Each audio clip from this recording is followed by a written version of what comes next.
Bismillahirrahmanirrahim. Assalamualaikum warahmatullahi wabarakatuh. Hamdan wa syukran lillah wa salatan wa salaman ala rasulillah wa ala alihi wa sahbihi wa mawalah. Pemirsa channel YouTube Pondok Pesantren Putra Al Khairat Pusat Palu yang dirahmati oleh Allah Subhanahu wa taala. Tema kita pada malam kali ini adalah mengenal macam-macam hawa nafsu. Pemirsa yang berbahagia, Allah Subhanahu wa taala menciptakan manusia tentunya dengan berbagai macam kekompleksitasan yang ada.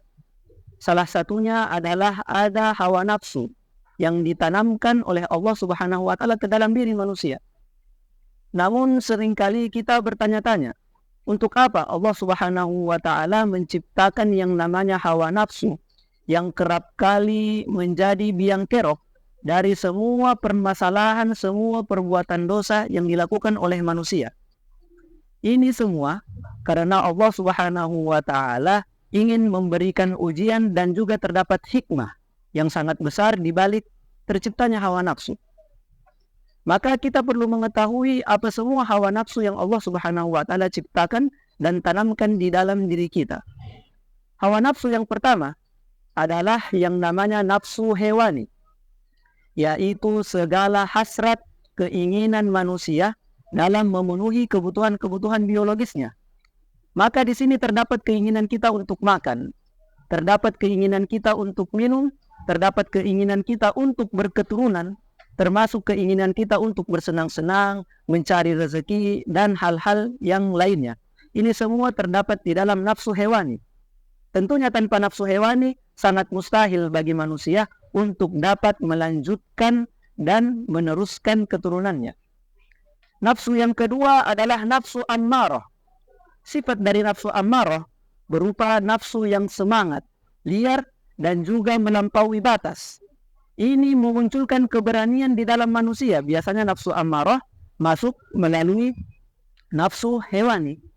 Maka manusia dalam rangka memenuhi kebutuhan-kebutuhan nafsu hewaninya, dia kadangkali lepas kendali, dia kadangkali menjadi liar. Maka disinilah kemudian terjadi pelanggaran-pelanggaran. Maka Allah Subhanahu wa taala pun menciptakan yang namanya nafsu mulhamah. Di antara nafsu mulhamah adalah sifatnya yang kalem, pemalu, berpikir panjang. Maka di dalam diri manusia selalu berperang antara yang namanya nafsu ammarah dan juga nafsu mulhamah. Hasil perdebatan panjang, hasil peperangan di antara keduanya, itulah yang namanya peradaban. Sebagai contoh, nafsu hewani menghendaki seseorang untuk makan. Ketika melihat buah yang tinggi di atas pohon, nafsu ammarah pun dengan segala keberanian, dengan segala keliarannya, menyuruh, memerintah manusia untuk segera memanjat pohon yang dimaksud. Namun di sini nafsu mulhamah hadir sebagai rem, mengajak manusia untuk berpikir, kalau seandainya dia naik ke puncak pohon kemudian jatuh, maka otomatis perbuatan tersebut akan membahayakan dirinya.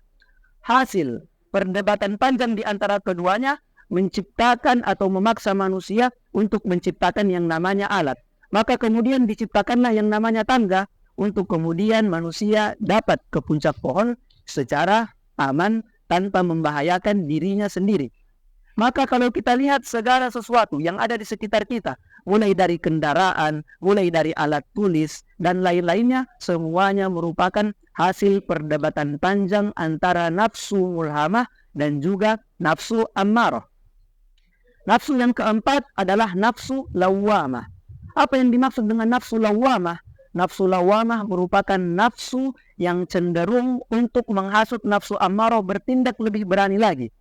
Dalam hal ini, nafsu mulhamah terkesan dikeroyok karena lawannya bukan hanya satu, akan tetapi 3 nafsu yang perlu dia kendalikan. Ada yang namanya nafsu hewani, ada yang namanya nafsu ammarah, kemudian ada yang namanya nafsu lawwamah yang memanas-manasi 2 nafsu yang tadi ini.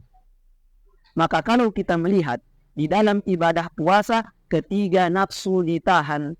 Ketika seseorang puasa, coba kita lihat apa yang ditahan. Yang ditahan adalah pertama makannya, yang kedua minumnya, yang ketiga keinginan hasrat untuk berketurunan, kemudian ditahan juga untuk berbohong, ditahan juga untuk memaki, ditahan semua amarah. Maka ketika kita berpuasa, kita dipaksa untuk mengendalikan nafsu hewani kita. Ketika nafsu hewani kita sudah berhasil dikendalikan, nafsu ammarah pun menjadi sedikit demi sedikit lebih tenang. Ketika nafsu ammarah lebih tenang, nafsu lawamah tidak memiliki pintu untuk masuk. Dan karena nafsu lawamah tidak memiliki pintu untuk masuk, maka nafsu mulhamah bisa lebih condong atau bisa menjadi lebih dominan di dalam tubuh manusia. Ketika nafsu mulhamah yang lebih dominan, maka itulah yang dinamakan dengan ketakwaan.